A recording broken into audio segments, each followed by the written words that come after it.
4 महीने में 11th plus 12 from zero. I know कि बहुत ही ज़्यादा इम्पॉसिबल साउंड करता है।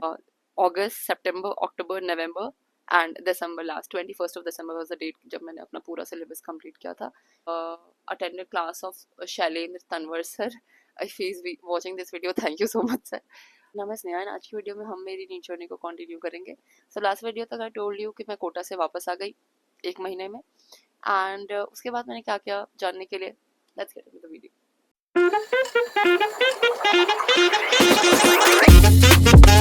कोटा से वापस आके मैंने कोचिंग में एडमिशन लिया जो कि बहुत ही ज़्यादा फेमस थी लखनऊ में भी एंड ऑल ओवर इंडिया भी, एंड मैंने वहाँ पे 9th-10th में भी पढ़ाई की थी। सो मैंने सोचा कि सेफेस्ट ऑप्शन वही है कि वही चलता है, एंड उस टाइम लखनऊ में भी वो बेस्ट कोचिंग्स में चल रही थी। सो मैंने वहाँ पे एडमिशन लिया, एंड मैंने उनसे रिक्वेस्ट किया कि मुझे फर्स्ट बैच में डालें, बिकॉज एक तो फर्स्ट बैच में ऐसा भी मतलब हम सबका परसेप्शन था कि फर्स्ट बैच में बेस्ट टीचर्स होंगे, एंड ऑल्सो फर्स्ट बैच में कॉम्पिटिटिव इन्वायरमेंट था बहुत ज़्यादा। सेकेंड बैच में उससे थोड़ा कम, थर्ड बैच में उससे थोड़ा कम, बट मैं 1 महीने लेट थी तो मुझे थर्ड बैच में डाला गया। मैंने जाके सर से, जो वहाँ के पे एचओडी थे, उनसे रिक्वेस्ट किया कि सर मुझे फर्स्ट बैच में डालिए, आप मुझे जानते हैं, मैं आपकी स्टूडेंट हूँ। सो ही सेड नहीं यार, नहीं बेटा अब तुम लेट हो गए तो तुम थर्ड बैच में ही जाओ। तो मुझे अपने पापा से भी बोलने का उतना मन नहीं है, कि मुझे लगा मैं ऑलरेडी कोटा से आई हूँ गिव अप करके, अब मैं यहाँ भी थर्ड बैच पे गिव अप कर दूँ। इट डजेंट मैटर कि आप कैसे इन्वायरमेंट में पढ़ते हो and all that, it doesn't matter, तुम्हें अपना पढ़ना है तो तुम अपनी पढ़ाई पे ध्यान दो स्नेहा, ये सब क्या बकवास कर रही हो। सो या आई टुक एडमिशन। तो या मेरा थर्ड बैच में एडमिशन हुआ and I start studying. So thermodynamics जो चैप्टर होता है वहाँ तक सारी चीज़ें सही चल रही थी। मैं रट रट के काम चला ले रही थी। मतलब कुछ टीचर्स अच्छे थे, कुछ टीचर्स अच्छे नहीं थे, एंड कॉम्पिटिटिव इन्वायरमेंट नहीं था एज आई टोल्ड। तो थर्मोडायनेमिक्स चैप्टर तक सब सही चल रहा था। कि उससे पहले वाली चीज़ आई थिंक रटने वाली होंगी, आई डोंट रिमेम्बर, बट उस टाइम तक रट रट के काम चल रहा था। मैं अच्छे से टॉप भी कर रही थी, सब कुछ सही चल रहा था। बट हाँ, मुझे ऐसा लग रहा था कि मुझे चीज़ें समझ नहीं आ रही हैं, बट मुझे लग रहा था शायद मेरा ही दिमाग कमज़ोर है, या तो शायद 11th-12th इतना डिफिकल्ट होता है कि वो आपको समझ में नहीं आना होता, यू जस्ट हैव टू रटिफाई दैट। सो मैं रट रही थी, and जब थर्मोडायनेमिक्स चैप्टर आया, आई वॉज लाइक यार ये क्या है यार, कितना रटूंगी मैं, कितना रट सकती हूँ। मैं समझती भी थी ऑब्वियसली, बट रटना was the major part for me, because मैं सेल्फ स्टडी ही कर रही थी मेजरली। एंड सो या मैं थर्मोडायनेमिक्स आया, वहाँ पे मैंने गिव अप कर दिया कि यार ये तो मैं नहीं रट सकती, ये तो मुझसे नहीं रटा जा रहा है, क्लास में भी कुछ समझ में नहीं आ रहा था। तो ऐसे करते करते थर्मोडायनेमिक्स आया, वहाँ से मेरा फॉल शुरू हुआ, मुझे कुछ भी याद नहीं रहा था, मेरी रैंक गिरना शुरू हुई कोचिंग में ओवरऑल, क्योंकि तीनों बैच के रिजल्ट साथ में आते थे। एंड धीरे धीरे धीरे धीरे मेरा हो गया, जो कहते हैं ना डाउनफॉल, हाँ मेरा डाउनफॉल आ गया। तो ऐसे 11th में पूरा 11th ऐसे चला, एंड कुछ महीने लाइक जो लास्ट की 11th है, मैंने कोचिंग जाना ही छोड़ दिया। मुझे लगता था कि कुछ समझ नहीं आ रहा है, कुछ क्या करूँ मैं। मैंने टेस्ट देना छोड़ दिया, मैंने कोचिंग जाना छोड़ दिया। मैं घर पे पढ़ती थी, हर 3-4 दिन में मेरा डाउनफॉल आता था, मतलब ब्रेक डाउन होता था कि यार क्या चल रहा है मेरी लाइफ में, मुझे को समझ नहीं आ रहा। तो या 11th के एंड में मैंने छोड़ दिया कोचिंग जाना, मैं अपना रूम पे ही पढ़ती थी, और हर 2-3 दिन में मेरा ब्रेक डाउन होता था। बट इस चीज़ को कभी तो लाइक ब्रेक पे आना था, ख़त्म होना था। सो मैंने क्या किया, मैं ऐसे यूट्यूब चला रही होंगी, तो I came across this video of Alakh पढ़ने sir, and I am really thankful to him, because 11th class में बहुत दिन मैं ये सोच सोच के रोई थी कि मेरा दिमाग काम करना बंद कर चुका है, या तो मेरा दिमाग शायद काम ही नहीं करता होगा कभी से। इससे पहले तो ABCD पढ़ना था तो मुझे समझ में आ जाता था, अब मुझे कुछ चीज़ें समझ नहीं आती, तो मेरे दिमाग में कोई प्रॉब्लम है। But the day I watched his video of 11th की, कोई कुछ वीडियोस थी उनकी जो मैंने देखी, कंटेंट ऑब्वियसली नीट के हिसाब से कम था, बट इतना अच्छा समझाया था उन्होंने, इतना अच्छा समझाया था। एक वीडियो में मुझे समझ में आ गया कि मेरे दिमाग कमजोर नहीं है, मेरा दिमाग एक नॉर्मल ह्यूमन की तरह जैसे सबका होता है, मुझे समझाया जाए तो मुझे भी समझ आएगा। एंड वो उन्होंने इतना अच्छा समझाया था, I am really thankful to him, because जब मेरा डाउनफॉल चल रहा था, उनकी एक वीडियो देख के मुझे इतना कॉन्फिडेंस आया, इतना कॉन्फिडेंस आया। दो कंटेंट कम था, but that was enough for me to again have trust in myself. So मैंने अलग सर की वीडियोस देखना स्टार्ट की यूट्यूब पे फिजिक्स की, कि यार एटलीस्ट समझ तो आ रहा है एटलीस्ट, और एक एक लाइन इतने अच्छे से समझ में आ रही थी। सो मेरा कॉन्फिडेंस वापस वहाँ से, उस पॉइंट से बूस्ट अप होना शुरू हुआ कि मेरा दिमाग काम करता है, मेरा दिमाग काम करता है। And along with that I also came across video of ma'am Ritu Rattewal ma'am of biology. उन्होंने एक ब्रेन का एक ऐसा वीडियो समझाया था जिसमें थैलेमस और हाइपोथैलेमस और पीनियल ग्लैंड वगैरह में वो ऐसे समझाती थी कि आप उसके अंदर जा रहे हो, पूरा इमेजिन करवाती थी। सो वो देख के लगा कि भाई मतलब कोई ऐसे कैसे पढ़ा सकते, इतना अच्छा इतना अच्छा। सो मेरा पूरा कॉन्फिडेंस वापस आने का मैं जो क्रेडिट है वो एक तो अलग पांडे सर और एक ऋतु रतेवाल मैम को देती हूँ। तो वहां से जो मैंने मेंटली गिव अप कर दिया था वो चीज़ खत्म हुई। मुझे रियलाइज हुआ कि नहीं, मेरा दिमाग काम करता है, आई कैन डू दिस, अगर मैं ढंग सही रिसोर्सेज से पढ़ूँ तो। And at that time I decided कि जब मैं कोटा में थी 1 महीने, तो वहाँ पे जो भी उन्होंने पढ़ाया था वो बहुत अच्छा था, मुझे बहुत पसंद आया था और मुझे सब सब बहुत अच्छा समझ में आता था। सो आई डिसाइडेड कि ठीक है, मैं कोटा के नोट्स से पढ़ूंगी, मैं कोटा से नोट्स मंगवाऊंगी एंड हर सब्जेक्ट के 11th एंड 12th के, एंड मैं फिर से जीरो से शुरू करूंगी एंड मैं अच्छे से पढ़ूंगी एक एक चीज़ एक एक चीज़। तो क्योंकि कोटा के नोट्स भी जो टीचर्स होते हैं थे ना, उनके नोट्स भी इतने अच्छे होते थे कि आप उनके नोट्स भी देख के पढ़ सकते हो। सो मैंने ये डिसाइड किया कि ठीक है, मैंने पूरा प्लान बना लिया अपने कम का 11th एंड में कि 12th तो मेरा साल है, मेरा तो कम होके रहेगा। And I went to my papa ji कि ये मुझे इस एक मैंने पर्टिकुलर सेलर से बात की थी जो कि मुझे नोट्स भेजने वाला था। तो मैं पापा जी के रूम में गई कि इसका पेमेंट कर दीजिए, मुझे ये चाहिए, मतलब मुझे ये नोट्स मंगवाना है, मुझे नोट्स से पढ़ना है, और मैंने कुछ टेस्ट पेपर्स में मंगवाए थे। बट आई डोंट नो क्या हुआ, मतलब मुझे क्या हुआ मुझे बिल्कुल भी नहीं पता। I was not even considering this idea. Okay, this happened actually. मैं रूम में गई पापा जी से वो नोट्स खरीदवाने जिसकी मैं प्लानिंग ऑलमोस्ट 1 महीने से कर रही थी कि मुझे ऐसे ही अपना कम करना है, अब तो मैं कम करके रहूंगी। बट मैं रूम पे गई, मैंने पापा जी को बोला कि मुझे ये नोट्स खरीदने हैं। एंड ऐसा नहीं कि उन्होंने मुझे कुछ बोला, मेरा कुछ अचानक से कुछ दिमाग में क्लिक किया, कुछ हृदय परिवर्तन हुआ।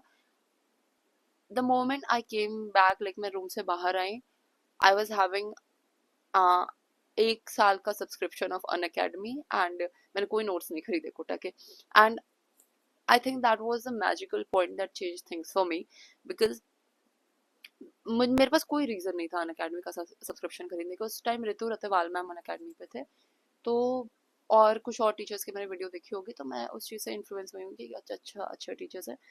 बट वो डिसीजन मैंने एक मोमेंट में लिया था। आई डोंट नो क्या हुआ था क्या नहीं, मैंने क्यों अपना वो हृदय परिवर्तित किया। बट जब मैं अनअकैडमी से, मतलब जब मैंने अनअकैडमी का सब्सक्रिप्शन लेके मैं वापस आई, तो उस टाइम पे उतने भी अच्छे टीचर्स नहीं थे। काफ़ी अच्छे टीचर्स थे, मैंने ढंग से डिस्कवर भी नहीं किया, आई डोंट नो। बट एक कमलेश सोनी सर थे, ठीक है, फिजिक्स के, वो कोटा के फाउंडिंग टीचर्स में से एक थे। तो मैंने उनकी क्लासेस अटेंड करना शुरू की फिजिक्स में। एंड साइमल्टेनियसली मैं अपने जो कोचिंग में जहाँ मैं ऑफलाइन पढ़ती थी, उस टाइम कोविड आ गया एक्चुअली, हाँ कोविड आ गया था, तो हमारी सारी क्लासेस ऑनलाइन हो गई थी 12th वाली। तो मैं साइमल्टेनियसली फर्स्ट बैच की वीडियो पे क्लासेस अटेंड कर रही थी, बिकॉज जूम क्लासेस जो हो रही थी वो अटेंड कर रही थी। सो मैं अपनी फ्रेंड की एक आईडी लेके एंटर करती थी उस क्लास में, एंड मैं वो क्लास करती थी विद द फर्स्ट बैच के बच्चे। सो उस पॉइंट पे आई रियलाइज्ड कि मुझे चीज़ें वापस समझना शुरू आ गई। कमलेश सोनी सर जो भी मुझे पढ़ाते थे वो सारी चीज़ें मुझे आने लगी, वो इतने क्वेश्चन सॉल्व कराता था, तो मुझे लगा कि things are getting better, are getting better. And मैं अपने फर्स्ट बैच में भी जाके बहुत अच्छा से परफॉर्म करती थी, आंसर देती थी, तो थिंग्स चीज़ें बहुत ज़्यादा अच्छी हुई। फिर क्या हुआ, eventually in the month of July or August, I don't remember precisely, there was this wave on an academy कि certain number of teachers जो है वो बहुत ज़्यादा famous हो रहे थे, कुछ teachers। तो मैं उनको नहीं जानती थी, मुझे लगा कि I don't know कौन है, बच्चे ऐसे famous teachers की तरफ जा रहे हैं etcetera etcetera. So I thought चलो एक बार क्लास करके देखते हो, and I attended class of Shailendra Tanwar sir. If he's watching this video, thank you so much sir. And I can't explain how I felt. मुझे लगा कि भाई I think वो स्टार्टिंग वाले जो चैप्टर्स होते हैं ना, मोशन एंड ऑल दैट, या न्यूटन्स लॉ, उसकी कोई क्लास थी। एंड मुझे ऐसा लगा कि ऐसा भी पढ़ सकती हूँ मैं, कोई ऐसा भी पढ़ा सकता है, आई कांट बिलीव दिस। मतलब वो इतना ज़्यादा उन्होंने अच्छा पढ़ाया था, मैंने कभी इमेजिन नहीं किया था कि mm, ऐसा भी कोई मुझे पढ़ाएगा, मैं ऐसे भी पढ़ सकती हूँ, this is an option, this really exist. मैं बहुत शॉक हो गई थी कि oh my God, this is what I was missing, कोई इतना अच्छा पढ़ाता है। And I was so lucky, not only me, a lot of students all across India, कि कोविड में क्या हुआ, बहुत सारे टीचर्स जो हैं वो कोटा से they shifted to Unacademy और अदर ऑनलाइन प्लेटफॉर्म्स, जिसकी वजह से हमें बहुत एडवांटेज हुआ था। हम अपने घर पे रह के बहुत अच्छी क्वालिटी ऑफ एजुकेशन को अप्रोच कर पा रहे थे, पा पा रहे थे। सो या मैंने शालिद तनवर सर की क्लास देखी, मैंने और भी टीचर्स की क्लासेस देखी जो कि उस सेम बैच को बिलोंग करते हैं। हिस्ट्री के लिए मैंने आर एस सर की क्लास देखी, प्रदीप चित्तौड़ा सर की क्लास देखी, एंड बॉटनी के लिए मैंने चंद्रमौली मौर्य सर की क्लास देखी। क्या पढ़ाते हैं भाई, सच में क्या पढ़ाते हैं, यू जस्ट, मैं एमबीबीएस फाइनल ईयर में हूँ एंड मैं तभी अभी तक उस चीज़ को भूल नहीं पाती हूँ कि वो कितना ज़्यादा अच्छा पढ़ाते थे। मतलब वो बॉटनी जैसे सब्जेक्ट को, मेरे बॉटनी में बहुत ख़राब नंबर आते थे, बहुत ख़राब, एंड इवेंचुअली मैं 100% मार्क्स स्कोर करने लगी थी, क्योंकि वो इतना अच्छा एक्सप्लेन करते थे। मुझे लगता था बॉटनी में क्या एक्सप्लेन करना है भाई, चार पौधों के तो नाम याद करने, बट नो, बहुत ज़्यादा अच्छा, तुम लोग पढ़ो यार उनसे, चंद्रमौली मौर्य सर या। सो मैंने इन टीचर से पढ़ाई की थी, एंड एक्चुअली पढ़ाई की थी क्या, मैंने इनकी वीडियो देखी इनिशियली कि सारे टीचर्स अच्छा पढ़ाते हैं या नहीं, क्योंकि सारे टीचर्स ऑलमोस्ट सेम, उन्होंने एक बैच सा क्रिएट कर रखा था, उसमें पढ़ाते थे।